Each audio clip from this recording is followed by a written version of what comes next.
So, welcome back to this NPTEL lectures on and this lecture as well as the next lecture I will be discussing that wear of friction and wear of ultra high temperature ceramics little and or high temperature ceramics mostly on the titanium diboride, and another one is that niobium boride.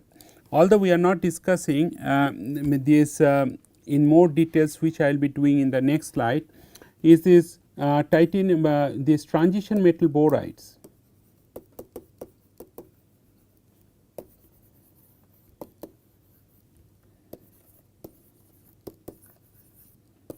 Like zirconium boride, niobium boride, and to some extent titanium boride. So, these are transition metal borides. They belong to a generic class of materials which we call as UHTC. UHTC stands for ultra high temperature ceramics. Since this is not a course on ceramics, but this is a course on tribology, but as I mentioned to you multiple times that this course is unique because here our focus is to understand the wear mechanisms of a broad range of ceramics as well as metals, and these understanding of our wear mechanism would be useful to develop next generation materials for better and better wear resistance properties. Now, these particular ceramics, so like titanium diboride and zirconium diboride, these kind of materials, that consolidation or densification of these materials is fairly important, and which is not a very easy task. So, some of the things that which are important, it is sinter 8, like what is the addition of the sinter 8 and sintering temperature or sintering conditions, sintering temperature, sintering time, etc. So, these are the parameters which needs to be optimized while consolidating these materials. Now, people in the past has used some of the metallic sintering aid like nickel or copper or iron to consolidate titanium diboride. Now, what happens when you add these metallic materials? These metals, depending on the sintering temperature, these metals can melt and giving rise to liquid phase sintering, but because of the liquid phase sintering, your grain morphology also would change, like microstructure would change. But the point that is more important, that if we use these materials at high temperature, then what happens at high temperature, this metallic phase again will be molten, and therefore, you cannot use these materials at high temperature. So, the use of metals will severely restrict the application temperature of these classes of ceramic. Now, keeping this in mind, what we have used and what you will see in next 25 minutes or so, we have used that different type of sinter aid. One is molybsilicide, because molybsilicide also is one of the materials for high temperature applications, because some of the high temperature furnaces you will have this molybsilicide as a heating element. And while analyzing that microstructure and phase composition of TiB2 molybsilicide composites, what we have noticed that because of the sintering reactions, TiB2 react with molybsilicide to form TiSi2 or Ti5Si3. So, the next level, at the next level, what we have done, we are trying to understand whether we can use the TiSi2 directly to TiB2 in order to develop another classes of materials like TiB2, TiSi2 ceramic. So, these are the two classes of ceramic materials mostly based on TiB2, but with different sinter aid. One is molybsilicide, one is titanium disilicide, and we have used that hot pressing as a technique to consolidate these materials. So, depending on what is the sinter aid type, we have used the sintering temperature and we have tailored the sintering temperature, but hot pressing is the major consolidation route that we have utilized to densify these particular ceramic materials to more than 99% theoretical density. So, 99% rho TH, that is the theoretical density of these sintered materials. So, what is this property requirement for high temperature applications? One should have, this material should have high melting point, there should be strength retention at high temperature, high creep strength, good thermal conductivity, microstructural stability, and good oxidation resistance. Now, this is the titanium boride binary phase diagram. So, those who are not from metallurgy background, essentially the phase diagram is a two-dimensional space which describes the stability of different phases in temperature composition space.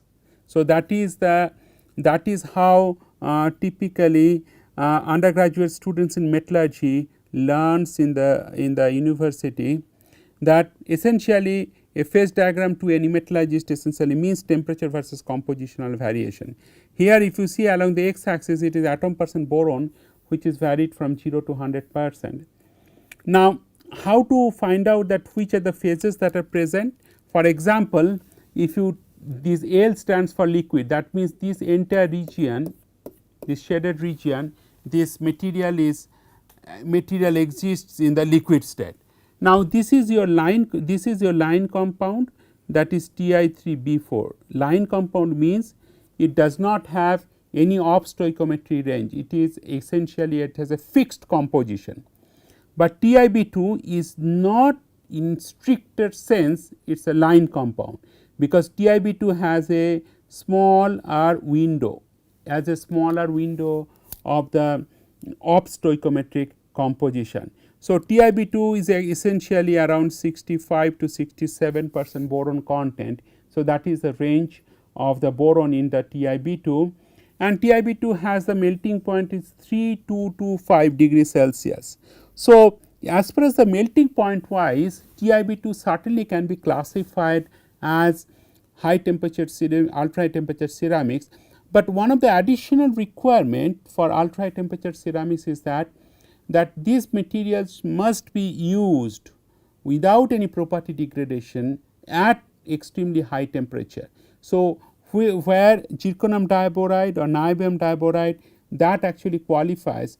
So, other things that are important is that it is not only the line compound or the covalent compound like TiB or Ti3B4 that is important. For example, TiB also, some of the TiB goes to, so this is the region is liquid plus TiB2. Okay.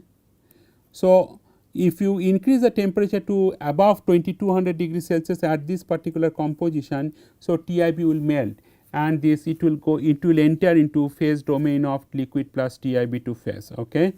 So, therefore, the maximum temperature stability of all these three compounds in the TiB system, these three compounds means TiB, Ti3B4 and TiB2. The TiB2 is the best. So, I put a star here because TiB2 has a large melting point of 3225 degrees Celsius. Okay. So, other things is that that if you look at this particular phase diagram, it is this region is the liquid plus TiB. So, this would be TiB plus Ti3B4 and this is the Ti3B4 plus TiB2. Okay.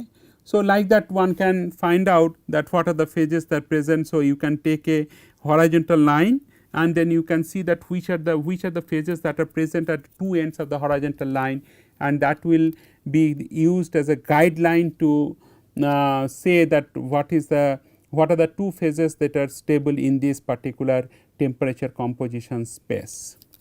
So, as I said before that we have used two different type of sinter 8, one is a molybsilicide. So, that is the first set of experiments. So, in order to optimize the hot pressing conditions, we have varied the temperature from 1500 to 1800 degrees Celsius, time is around 1 hour. So, this is the heating rate and then hot pressing was conducted in vacuum. Now, here goes the typical data that we have obtained of the relative density, that is percentage rho Th, rho Th stands for theoretical density. So, when you add molybsilicide as a sinter 8 and when you sinter them at 1700 degrees Celsius, that the black one, or 1800 degrees Celsius, what you have seen at 2.5 molybdenite content addition, that you are getting close to 99.5% theoretical density. So, 99.5% theoretical density is the maximum theoretical density that one can get in the hot pressed TiB2 molybdenite content at low amount of sinter rate. The second thing, it is important for you to realize that while developing this wire resistant ceramics, while you need to use the sinter 8 to densify the ceramics, but one has to use the sinter 8 to as low amount as possible, so that the baseline properties of the major ceramic phase is not compromised. Let me substantiate my statement in reference to TiB2 molybdenite. So, what I am saying, for example, if you do not do these experiments, if you suddenly started using with the intuition that if you add 5% or 10%, anyway the material would be set sintered to full density or more than 98% sinter density. So, if you add this 10% molybdenite, what would happen? Your base ceramic phase is lesser, right? TiB2 would be 90%. But then your baseline properties, like in terms of hardness and other strength properties, would be compromised simply because of the presence of unnecessarily higher amount of sinter rate.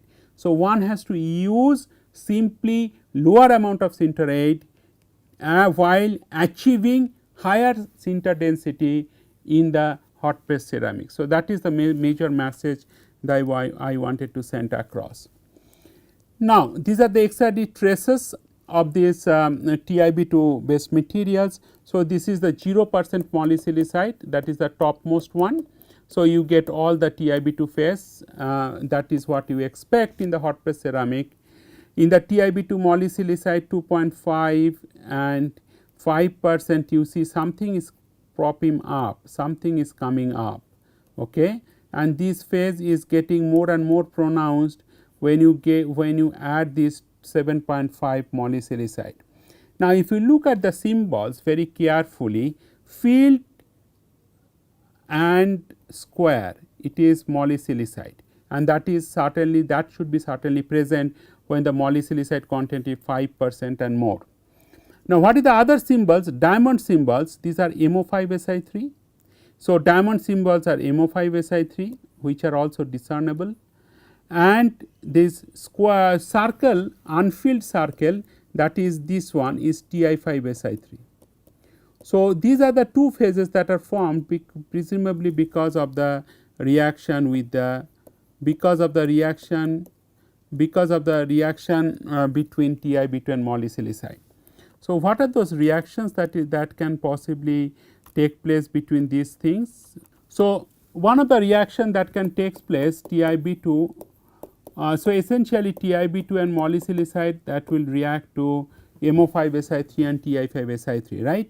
So, what happens, we have to consider the two things here. Each of the TiB2 particles, it has a surface oxide layer of TiO2. Okay. Similarly, molybdenite also can have a surface oxide layer as a SiO2. So, when you use these reactions TiB2, then one has to also use this reaction, one has to also find out that what is the reaction like MoSi to TiB2, and you can find out that how this sintering reaction product Ti5Si3 and MO5Si3, these kind of phases are formed, and there would be certainly some boron oxide or silica, that would be the third phase that is forming. Now, this is the transmission electron microscopy images for one of the composition, that is with the high molybdenite content is TiB2 molybdenite, and then each of these grains are also marked on these TM images, whether it is TiB2 or molybdenite and MO5Si3, and then corresponding selected area diffraction pattern has been shown here. For example, this is for MO5Si3, this is for molybdenite, and this is for Ti5, there is also Ti5Si3 phases these are formed, right. So, this is for Ti5Si3 and this is for TiB2. So, TiB2 is a hexagonal structure and all other silicides are also their zone axes are also marked. So, this is the bright field images, these top panels, these images are bright field images and you can clearly see this is the TiB2 grains and these are the larger coats or molysilicide grains are there. So, if you look at this micron bar 0.5 micron, so certainly this molysilicide grains will have few microns like 3 to 4 microns and TiB2 phase are fairly small. And in some of the phases which are formed the silicide phase, molysilicide and Ti5Si3 which have essentially formed at the interface between the TiB2 and molysilicide. So, we have done this wear friction and wear experiments particularly in the fretting mode. Again TiB2 molysilicide is flat materials and steel ball or cermet tungsten carbide cobalt is used as the matting material. And then these are the fretting conditions like 100 microns sliding, 4 Hz is the frequency and 100,000 cycles. The load is varied between 2 Newton, 5 Newton and 10 Newton and frequency is 4 Hz and there is a displacement amplitude that we have also mentioned here earlier. Now, this is the frictional properties of the TiB2 2.5% molysilicide. If you remember correctly that this particular TiB2 2.5% molysilicide has full density and also it has higher hardness properties. So, we have selected this TiB2 molysilicide for the fretting studies. And what you see here that when the load is varied between 2 to 10 Newton. So, the difference is the friction coefficient is somewhere around 0.05. So, it is between 0.5 to 0.55. So, that there is not much difference, significant difference as far as the load variation is concerned. All right. So, this is that wear surfaces of TiB2, worn surface of TiB2 after they are fretted against tungsten carbide cobalt, that is the cermet. Interestingly, what you see here, this is a 2 Newton and this is increasing the load 2 to 10 Newton. You see there is a numerous micro cracking patterns. What you have noticed sometimes in one of the earlier lectures that after cryogenic sliding conditions the zirconia they experiences fish scale patterns. So, it is somewhat like fish scale patterns, very characteristic micro cracking patterns and this micro cracks is quite interesting enough. They have formed in a group manner and this ensemble of micro cracks that are observed only at certain localized region in the worn surface.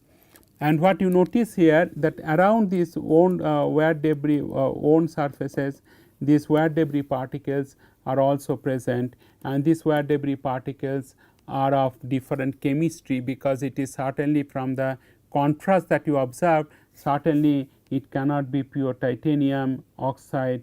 So, or it can be some other oxides of the TiB2 or molysilicide. At 10 Newton load, you see that more evidences against after they are slided against the hard metal. So, these are the abrasive scratches here, you can see that there are abrasive scratches and then you can see there are small region that where there are cracking also observed.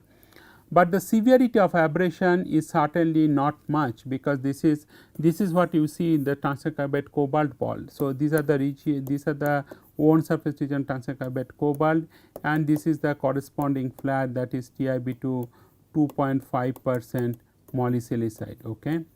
So, this is at the high load of 10 Newton and again TiB2 10% 2.5% molysilicide, you see this cracking, this micro cracking are fairly small and they do not coalesce together to lead to the major macro cracks. So, this is how the worn surface look like after they are fretted against tungsten carbide cobalt at 10 Newton load.